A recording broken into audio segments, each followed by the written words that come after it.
Sveiki, esmu Elgars Velcis. Es esmu Otārs Putrāls, un mēs pārstāvam progresīvo deputātus Smiltenes novada domē. Kaut arī 3 gadus mēs strādājam opozīcijā, mēs vienmēr esam nākuši ar saviem priekšlikumiem, piedāvājumiem, citādāku skatījumu un mūsos ir ieklausījušies. Pašvaldībā esam iestājušies par caurspīdīgu līdzekļu izmantošanu. Viena no mūsu iniciatīvām ir autotransporta marķēšana un GPS iekārtu uzstādīšana, kas attur lietotājus no to neliederīgas izmantošanas.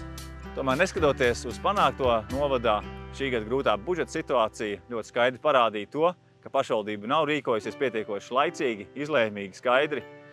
Un tādēļ ir vajadzīgi vēl cilvēki, ar kuriem kopā strādājot, mēs varam drosmīgi, izlēmīgi spriest par to, kas ir svarīgākais novadā, padarīt šo vietu labāku mums visiem. Pievienojies Smiltenes progresīviem!